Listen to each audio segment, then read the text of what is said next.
Hi, everybody. This is 1,176 days today since Richard vanished. Let me move my chair around a little bit so you can see his face. Okay, there you go. His beautiful face. Beautiful young man, beautiful soldier, distinguished honor graduate. He didn't just go missing, something happened. And here we are, 1,176 days, and we have some major questions today. But before I start, I just want to let you know that this is a very serious case. Okay, this is a huge, huge, serious case with the code red on a whistleblower, meaning the retaliation of a whistleblower, the staged attempt to discredit him as a whistleblower, as a witness, and then to retaliate against him continuously and severely for months, to destroy his military career for nothing, with a everything was botched. I I've called it a soup sandwich. It was all a soup sandwich, and it escalated.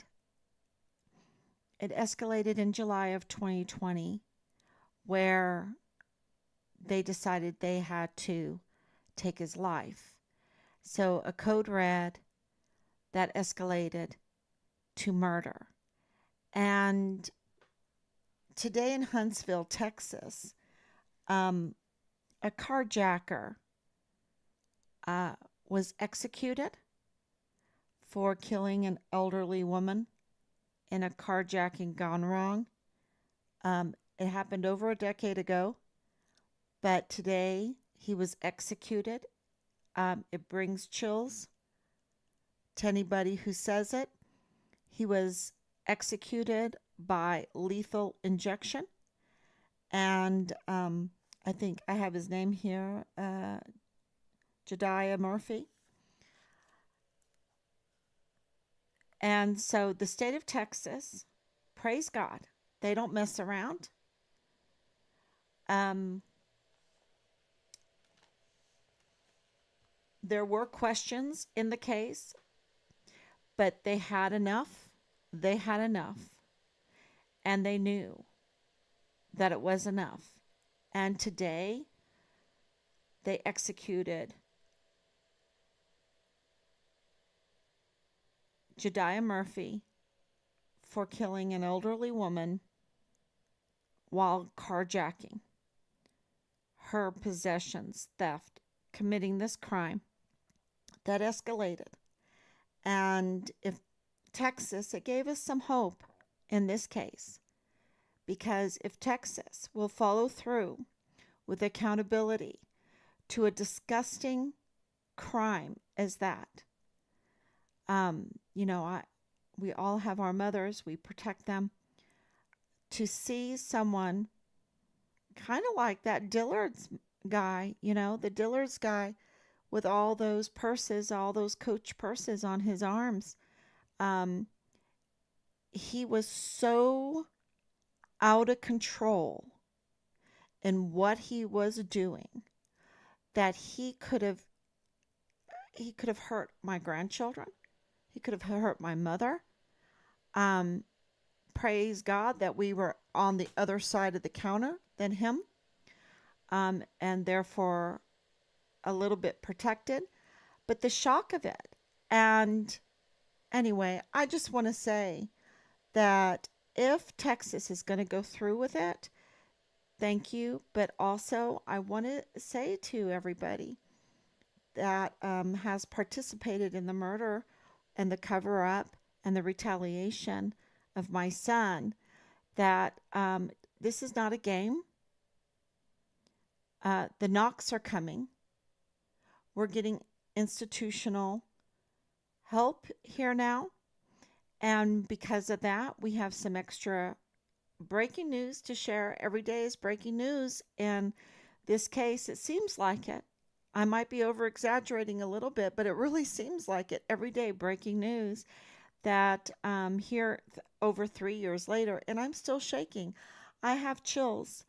Um, and I will tell you even more tomorrow. Uh, so, but I'll just start with a little bit.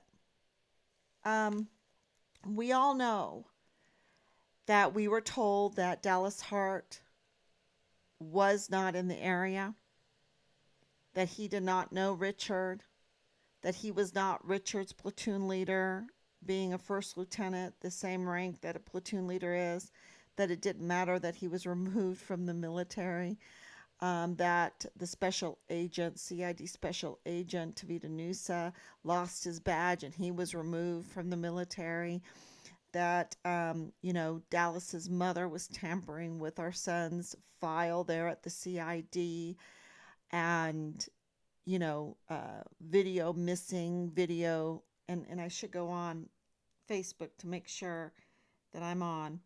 Um, I just have chills announcing the execution of this carjacker. Um, so this is not a game. And why am I shaking? Because I want that accountability in my son's case for those who murdered and covered up um, the destruction of my son. And I never thought that I'd ever have to feel this way, you know. So it is, yeah, here we are. Um, to have to think that way, to come to this place is just, I hope that nobody else has to do it, you know. I really do. It's, it doesn't feel good. So anyway, so I am on, and everyone knows that we have now proof that Dallas Hart and Richard knew each other. Uh, we know that the whole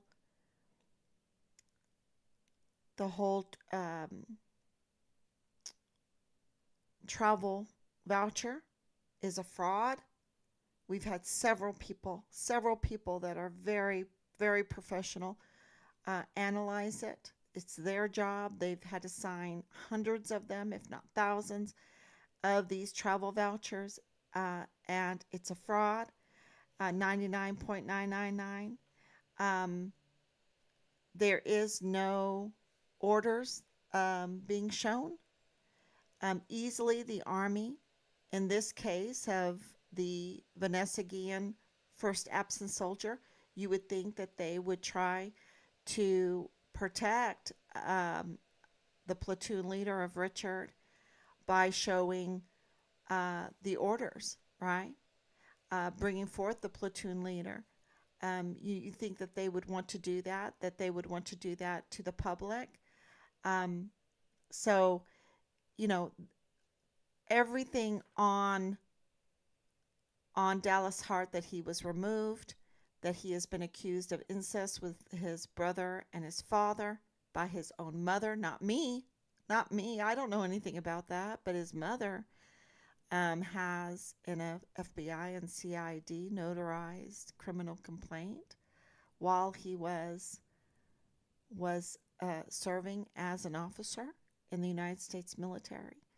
Um, she did that, uh, and says that he did that, and that a 7-year-old was sexually assaulted by several members of her family in her master bedroom, that there was child pornography.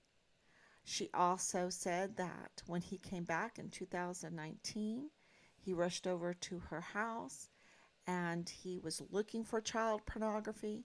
He was he was actively engaged with this child pornography. Okay. We've been told that it is confirmed that they were creating child pornography and then selling it to the soldiers. I'm so shaken by this execution, the execution of this person, and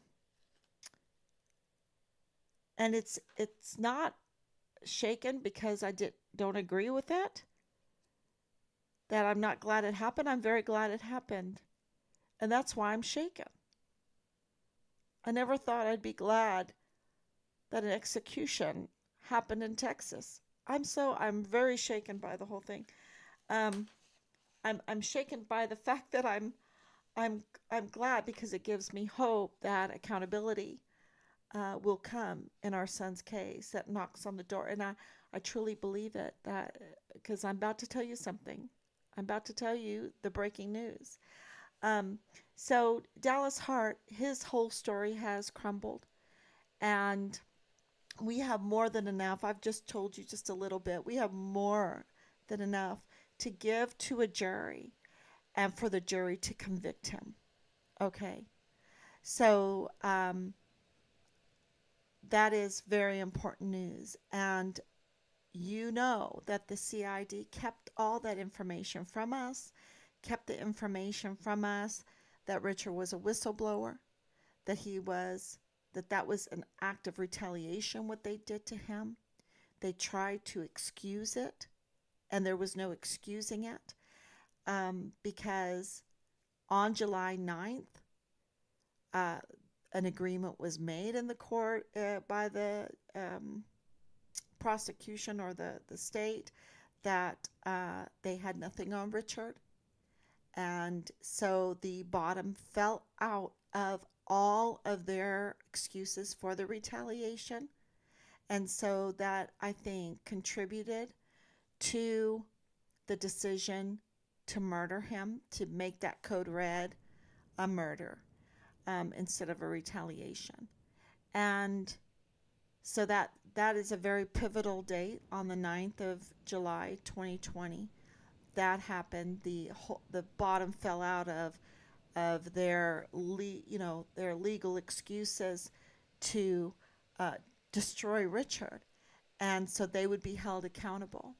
And so I think that was a very big deal. And then there was some other politics going on at that time that I think also contributed to the decision to carry out this murder code red. Um, and this the CID keeping that all from us is really curious. With the Park University until we found out that Richard was a CID intern um, going to Park University to become a law enforcement agent, to get into law enforcement. Let's just say that to get into law enforcement, and then being offered this, you know, time with the CID, and then having um, this information coming out of our sources from within Fort Bliss saying that Danea was there too. Danea was there, and that Eddie Rocha and Lydia Rocha, and I've put this out, and I'd really love for them to call 941-677-0060 and give us their information on, to confirm what our alliance on Fort Bliss is telling us. Um, that they were working for Ann Ogle and Thomas Kane in their businesses that were connected with the community of the CID office, which is a small community, which would be Leilani Hart, which would be Danea Katzen, which would be Marlon Soto, which would be Ron Stieg, which would be also Jay Paul and also Tavita Nusa. And, so that's just, and others, there's others. Because there's a gunsmith involved too, and others, and of course being connected then to the VA. So this is a pretty small group, but very, very important group because they hold very, very high positions on Fort Bliss. And so you can see why uh, the effort to use millions of dollars to cover all this up um, was entertained and done and absolutely done because they didn't want another Guillen situation, meaning they didn't want their jobs to be chopped up, right? They were protecting their gravy train, their jobs, at the expense of major major crimes they were committing, and their criminal syndicate, right? So now, how does that mean that Dannia and Belen knew each other if they're all kind of like working together? I think so too, but it doesn't stop there. It doesn't stop there. We have, from a couple years ago, we knew that they had the same cousins, right? Because they interacted online, and we received those screenshots, and so we know that they have a group of cousins, right? And today we're asking, of all days, and this is why this is so important, because we just had an execution in Texas. This is not a game. And so we're asking Tanya Katzen, we're asking Cesar Gonzalez, we're asking um, the Ortegas, we're asking the Rochas that are connected in this with Danea, with Belen. Are they cousins? First cousins? Are they first cousins? Because we have information that they are first cousins and they're connected even in their living circumstances. So, I think that Tanya and Eddie Rocha, who I tried to call, I did talk to Lydia. She said she didn't know anything about any of this, which we have proven her wrong. She did know, and maybe it was so stressful that she forgot about it. But maybe this, she can dig down in her memory, um, because this is serious. This is very serious. We're talking about lethal injection, serious. So I'm not trying to play a game here. I'm saying we have information that they are first cousins, and that we need Tanya Katzen and Herberto Eddie Rocha to contact us, to let us know their side of the story. Because we know that Richard was in contact with Belen Rocha. We know that. And Team 5 Richard Halliday, who has been following us, knows that Danea, and I want to make this clear, Belen Rocha contacted us to mislead us, to obstruct justice. Okay? She contacted us to cover this up. This is a serious crime. Danea Katzen came to us when we were in El Paso. She contacted us, and then she came to us. We met her at KTSM with Natasha Paloma, and was interviewed for we spent a long time in there, y'all. A long time. And I have videos, and I have, pictures and everything like that, all the notes, all the everything that was said. We have it all. And she was sent. It doesn't matter what she said because what she said was not true. The intent is what matters, and the intent was to deceive. The intent was deception from both Belen and Dannia. These young girls, this is how, think about this for a minute.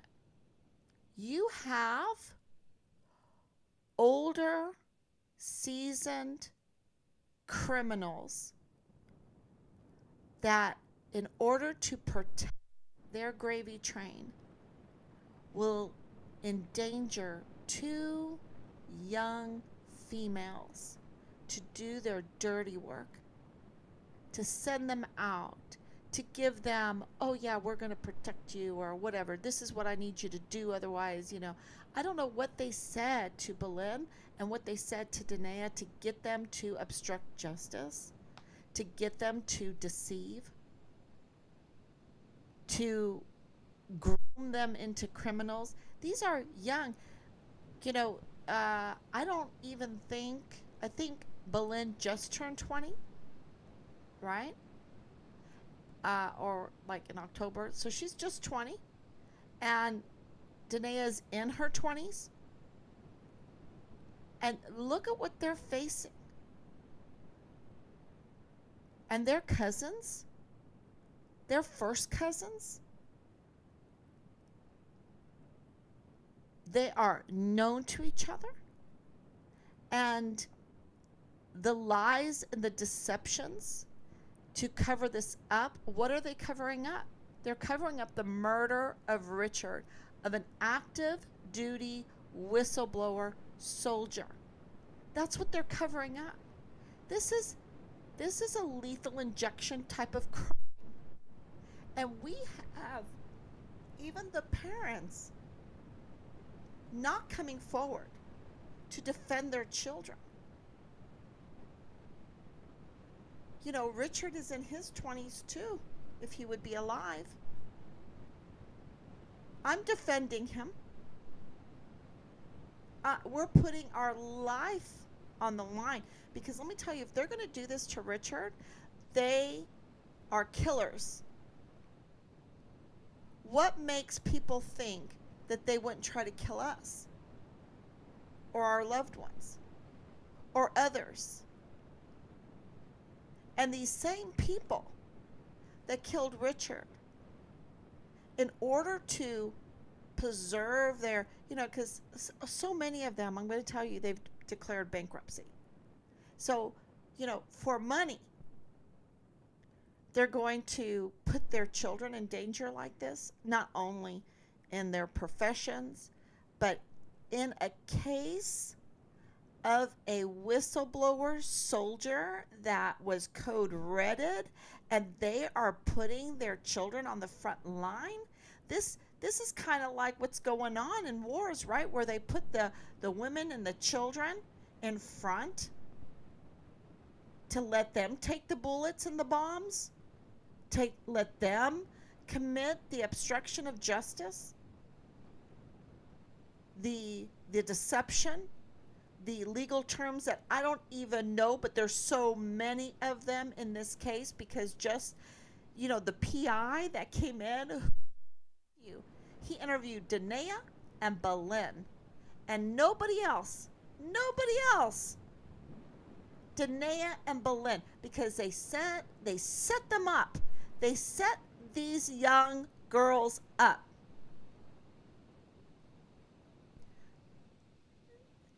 It's so disgusting. And now they are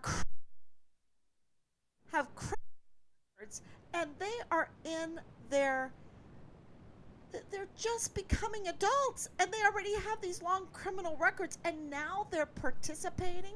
They have committed these crimes against a whistleblower active duty soldier. And we're told he was in uniform. And the cover-up of it Now, y'all, I am being so kind because these people are just, I don't have the adjectives to describe how despicable these people are, and to not defend their children, not to raise them up in the way they should go, to be, you know, uh, a blessing to the world. No, they raise them up to be criminals. And then when they get into this kind of pickle, this kind of situation, to cover up, and you're not even going to believe it. You're not even going to believe it. And I'm going to tell you it tomorrow. What they're trying to cover up.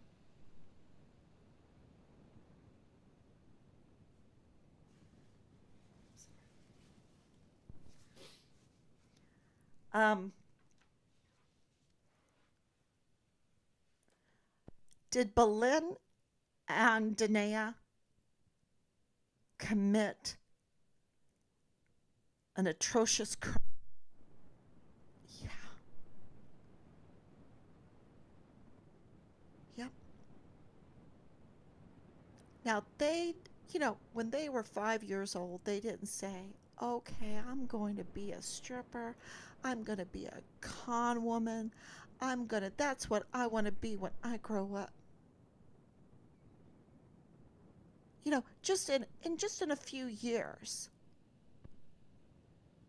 while this man is hijacking and killing an older woman, uh, you know, in that time period, I'm going to surpass his crime and participate in the cover up of the code red, the constant, severe, waterless waterboarding of a soldier that was a whistleblower, that wanted to do me good,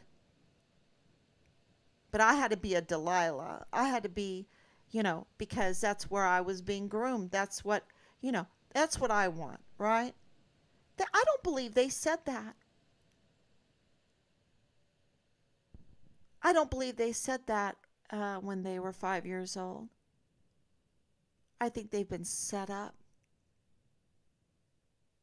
And maybe they can take that defense. I don't know. I don't know. Because in the jury of Jediah, I hope I'm saying his name right, Murphy, this carjacker that was executed today, the jury didn't have it all, but they had enough.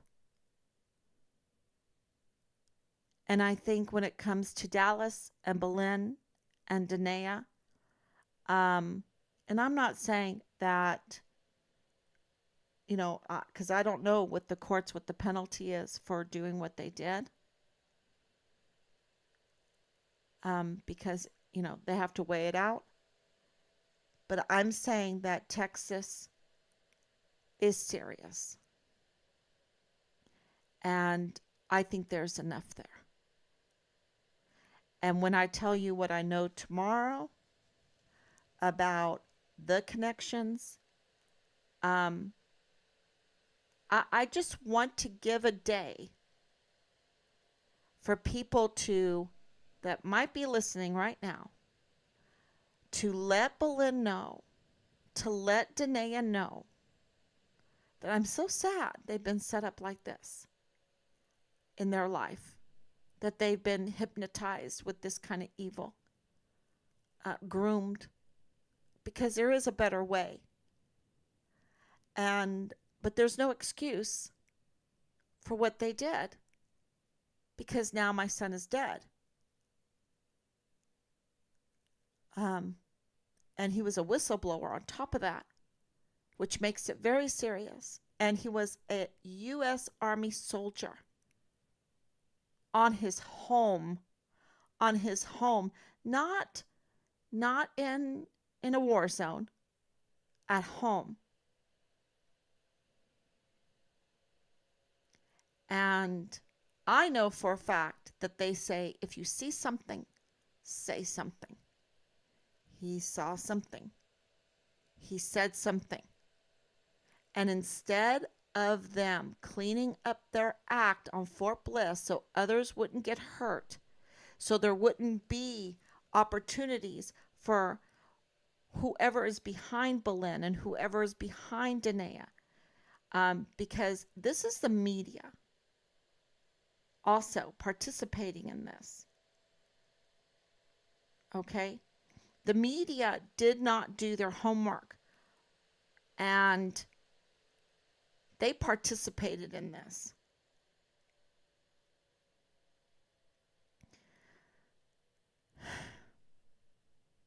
They're part of this.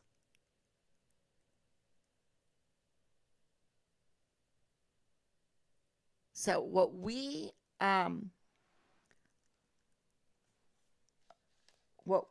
have been learning is something that Tanya Katzen and Eddie Rocha can clarify. Maria Magdalena Rocha could clarify. Jose Manuel Rocha could clarify. Norma Elizabeth Rocha could clarify.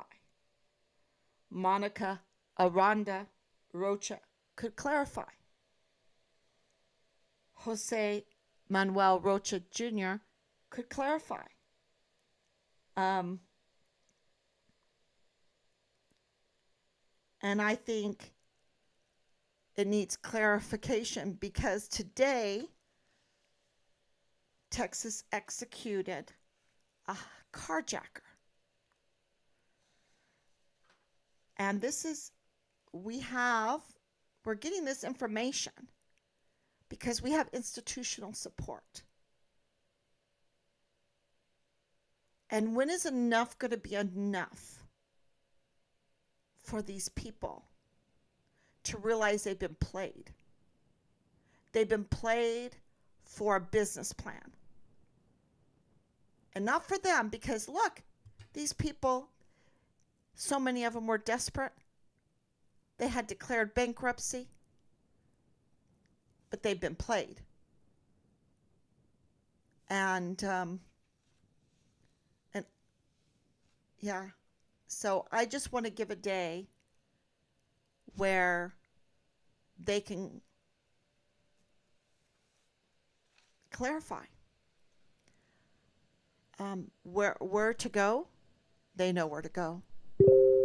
They know the CID well. They know the El Paso Police Department well. They know the El Paso Sheriff's Department well. They knew who the clean cops are. They knew who the dirty cops are. They know who the marshals are. They know where to go. This is not a game. And to find out that this is a close-knit group is kind of good news for us.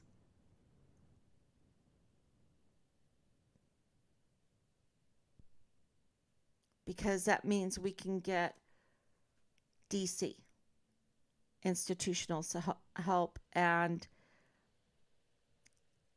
that's amazing. It shouldn't be amazing. It should absolutely be there because they work for us. They're supposed to keep us law-abiding citizens. That's why we have criminal records. That's why we have open records, to keep us from stumbling, to keep us from becoming criminals, to keep us being victims of criminals. That's why we have this pedophile, locator or whatever, right? We have to have an open record society. We have to have transparency. Otherwise, we're going to be played. So, so they absolutely knew Richard. This is a small group.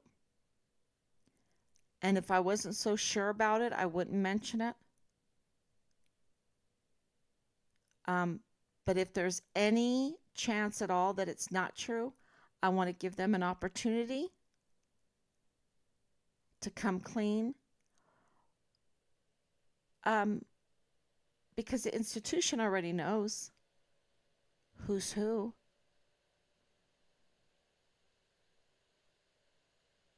Okay. It would be just a show of good faith. So, and every service member needs to be watching this because we need justice in Richard's case to stop the abuse of power that happened in this case, that happened in Vanessa Guillen's case, that happened in Austin Hawk's case, that happened in Caleb Smithers' case, that happened in Enrique Roman Martinez's case, that happened in Lavina Johnson's case, and I can go on all night long. There has to be transparency. There has to be justice to protect every service member. And that's why it's so important to back up this active duty soldier at Fort Bliss that has shed light on the JAG, saying that the JAG is not answering fraud, waste, and abuse claims. That's so serious, and the Congress needs to listen to it. And Veronica Escobar needs to put that in front of Congress. This needs to be discussed. For every soldier, every service member should be watching this, very, very closely, and should sign their name to that petition to have their fellow soldiers back, to have their fellow service member 6, right? Esprit de corps. Because let me tell you, these abuse of power people want to put you in war. They want to put you in war. They're going to find a way, and they're going to put you in war. And I'm afraid that I've been saying it for probably over a year, that they are going to bring in like mercenaries to stand beside you at war. They want war because they have a business plan, and they're going to play us. And they're going to do it in atrocities. Like what has happened in Israel is an atrocity. But who knows the truth of it? Who knows the truth of Richard's case? Because let me tell you, they've lied and lied and lied and lied. And the truth is that we have enough for a jury to convict Dallas Hart. We have his mother being just a perpetual criminal, hurting people, y'all. Every time a crime is committed, somebody is hurt. And look at what happened to Dannia and Belen. And for me to come on live and to say this,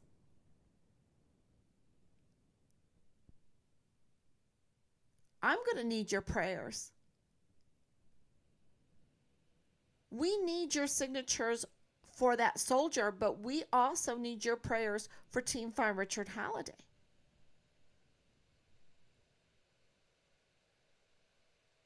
It's gotten out of hand with the crime, and a lot is wrong on Fort Bliss.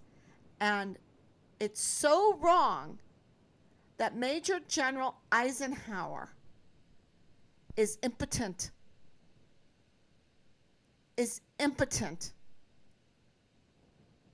He doesn't know what to do.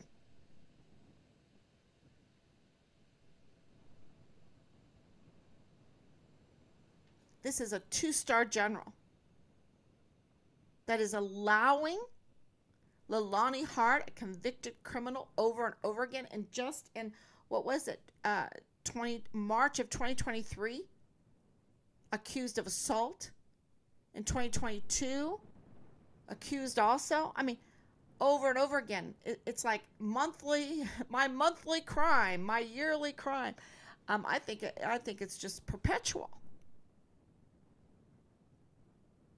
because the failure to report is a, you know, how long did it take her to do that? How many crimes is she not reporting? How many how many people is she going to hurt?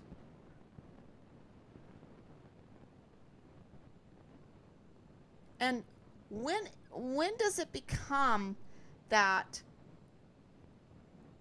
money, it's just not worth it, you know, to sell my soul, that Faustian deal, to sell my soul, my integrity, my name, my stand in front of God, to just sell it, just so, I can have a new truck, or I don't know, just to have money. It's just not. When does it become like that people are fearless and say, look, I'm going to put my faith in God and say, no, I'm not going to do this crime anymore. I'm going to stop this, because it seems to be like generational, like a family thing. When am I going to stop it? And I have to tell you, God's hand has been all over this, because I have the experience of my Oma. And I've said this before. She was from a criminal family. What do I mean by that? She was one of 6. Her father was a drinker and an abuser. They had a dirt floor. He sent out his children to go and work so that she would bring home the money. Her sister Paula Tanta, my mom always calls her, um, uh, dropped a pot of boiling water on her leg and foot, and she could not work. And so he sent my Oma, her name was Ida, to do the job. And that family virtually adopted her, wanted to adopt her, and her father said no, but taught her how to dress, taught her how to eat with a fork and knife, because she didn't have that at home, how to have manners, how to walk, how to positively blessed her. And when she became old enough, she left the Siedlung, which is like the ghetto. It's still there, the Siedlung is still there in Pirmasens. And my Oma left there. Her family even kind of called her names. Hochnas from Horeb, moved into a little apartment that's still there in Pirmasens. It didn't get bombed. And it didn't have a bathroom in the apartment. The bathroom was, and this is in my day, was down the hall. In the apartment, you had to leave your apartment, go down the hall. But she was considered a Hochnas, a high nose, a stuck up, because she left the Siedlung for a better life. She said, no, I don't want it. I want a better life. I've been blessed by these people that I was made to work for and give my dad the money, but they blessed me. They gave me more than money. They gave me integrity and honor and a move up in class. And then she moved into a nicer apartment, which I remember as a child. I remember even Horeb, because her good friend Hetty Fentaler and his wife still live there, and that's why I know that apartment so well. But she moved up even further, And she was a cleaning lady. She was a cleaning lady and a knitter. And she worked hard. And she moved up. And when I was in high school, so that's in the 80s, in Temple, Texas, she would say to us, just work hard, get your ticket for the flight, and I'll do the rest. I'll do the rest. I'll take good care of you. And we knew she would, right? And so we worked hard, and that kept us out of so much trouble. And we'd get on a plane when summer came and go visit my Omi, and she would give us a bank full of 5-mark pieces and have a nice trip planned for us to Austria, to Italy, to Switzerland.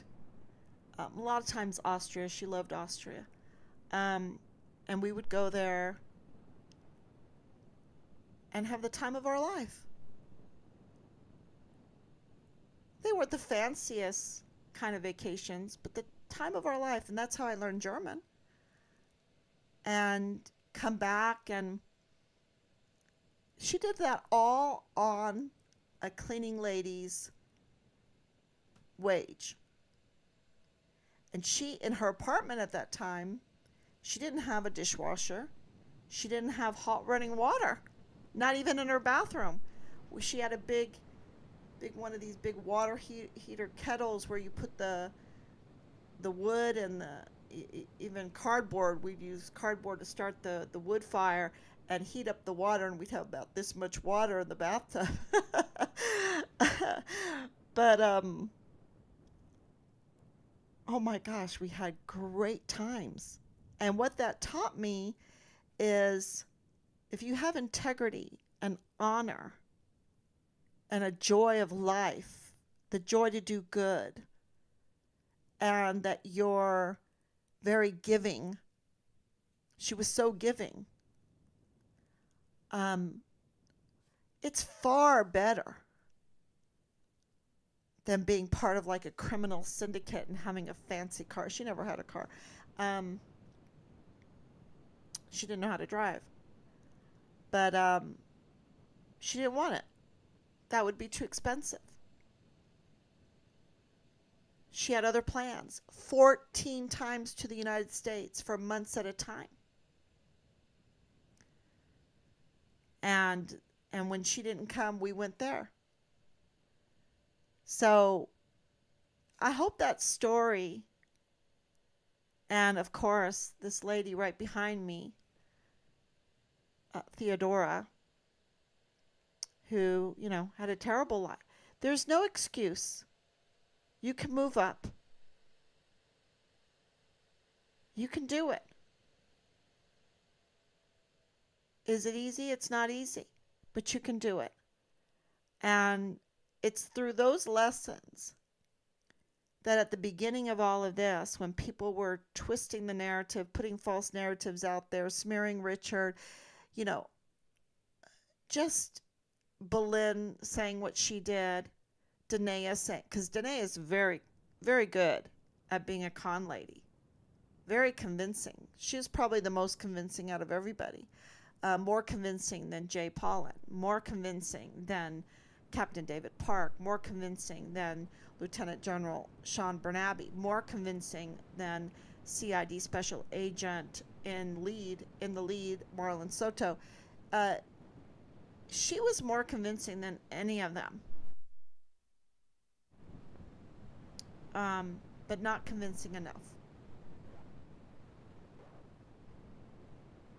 And what they did to her kind of came out. You can't hide the lies, right? You can't. They come out. So I hope that these young people that are listening, these young soldiers that are listening, that, I just hope that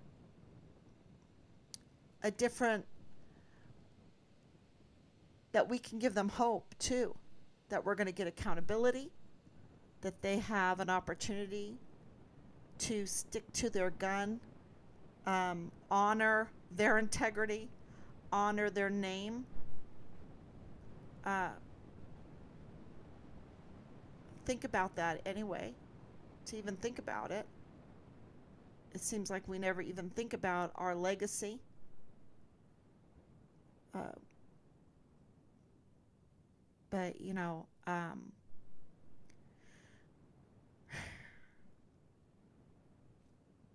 that's what I wanted to share tonight. So I'll take some questions now.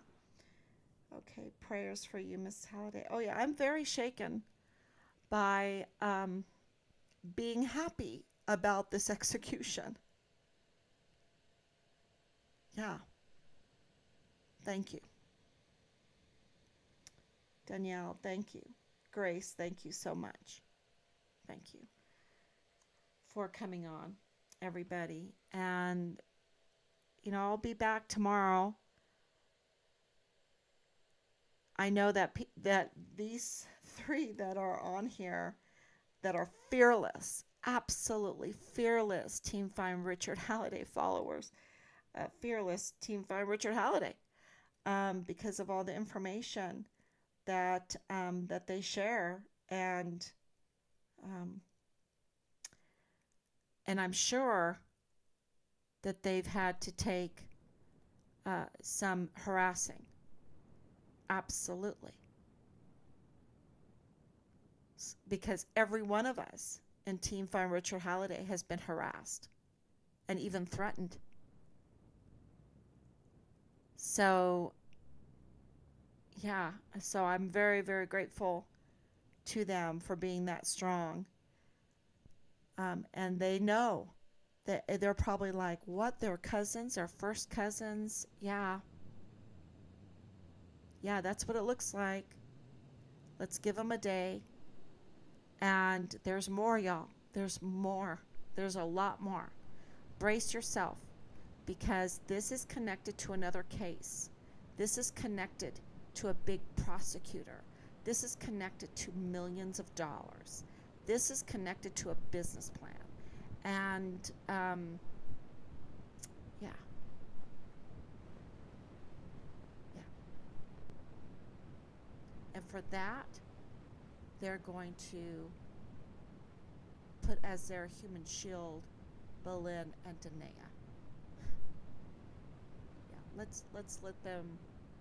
They'll be the front line. They'll be the front line. We'll get these young girls. We'll groom them. We'll groom them real good. Get them on the front line. Yeah, it's really despicable. So, thank you so much. God bless you, and I will be back tomorrow. God